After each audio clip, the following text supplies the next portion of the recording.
Hey guys, so this week's videos are gonna look a little different just because I'm trying to do them myself. David is currently helping his mom all week, so he does not have time to record these videos for me. So it's gonna be the same setup and everything. I'm just recording the videos myself. So, of course, let's start with a joke. So, what is a cat's favorite dessert? Chocolate mouse. Get it? Like chocolate mousse, but it's chocolate mouse because it's a cat. Okay, I'll stop. Okay, so this week we're going to be working on Unit 6. So we're going to start off with the difference between expressions and equations, and then we're going to get into practice of solving equations, and then finally we're actually going to start looking at exponents again. And I know we talked about exponents a little bit, but we never got to really dive down into what exponents really mean. So we're gonna do that last. So let's start with the difference between equations and expressions. So the biggest difference, and really the only difference between expressions and expressions do not have equal signs. Equations do. And then if you're like, well, I'm not sure how I'm gonna remember that, actually the word equation almost has the word equal in it. If that T was actually a L, it would actually exactly have the word equal in it. So that's how I remember. If you guys have a different trick, please share it with me. I would love to hear how you guys remember this. So let's start with the expression. So this is set up just like it is on the Google form. You're going to have 2 questions for expressions and then 2 questions for the equation. So for our expression, we have our story. It's not really a story though. So I am actually 11 inches shorter than David is. I'm actually exactly a foot, but I did not just want to use the number 1 for this. So turn it into inches. So what if David is 79 inches tall? How tall would I be? Well, this is actually pretty easy. So if I'm 11 inches shorter, I'm going to subtract 11 inches from David's height. David is 79 inches tall. And if I'm 11 inches shorter, I would do 79 minus 11. You can just do that off to the side real quick if you need to. So that would mean I would be 68 inches tall. So we're writing an expression for this, and it says it a little differently on the Google form. It says write an expression and then it gives you a variable to use. So I want to write an expression for for my height if David is X inches tall.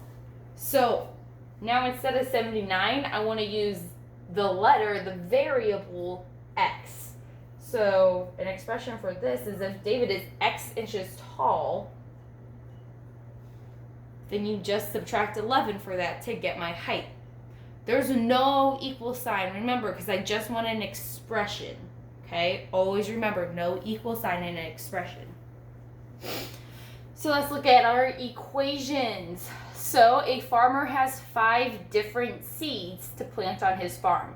He wants the same amount of land for each type of plant or seed. So the apple seeds aren't going to get more room than the orange seeds, or the corn seeds aren't going to get any more room than the soybeans. So each type of seed wants the same amount of land.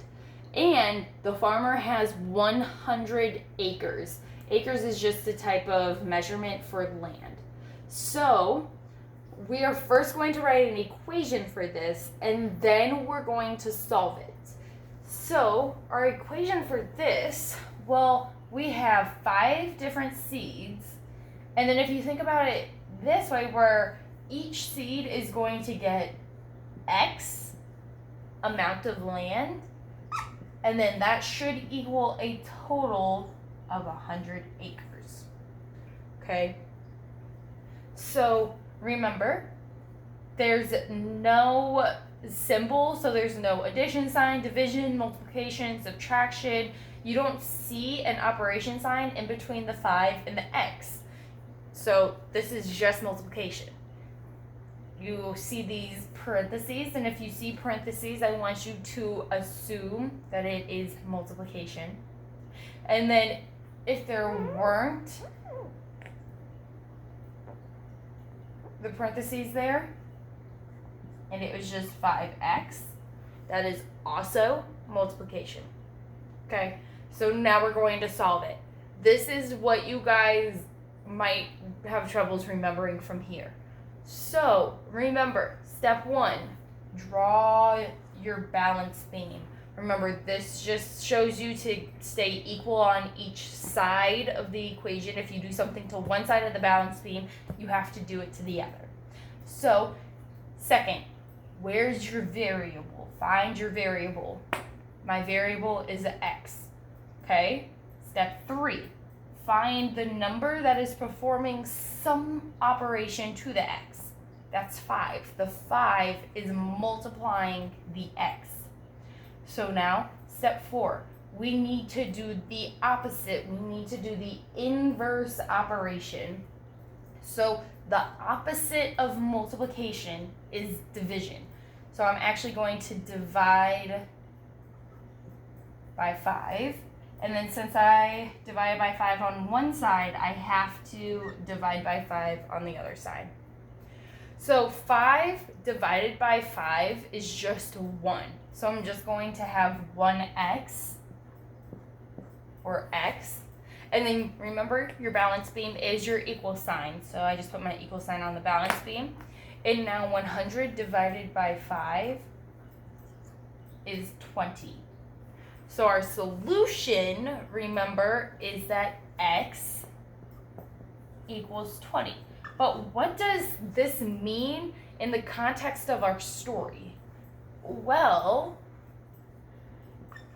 each seed is going to get 20 acres of land, okay? That's going back and putting it back into the story and saying what our solution means in the context of the story. Okay, guys, that's all I have for you for this video. Next video, we're solving just a bunch of equations. Bye!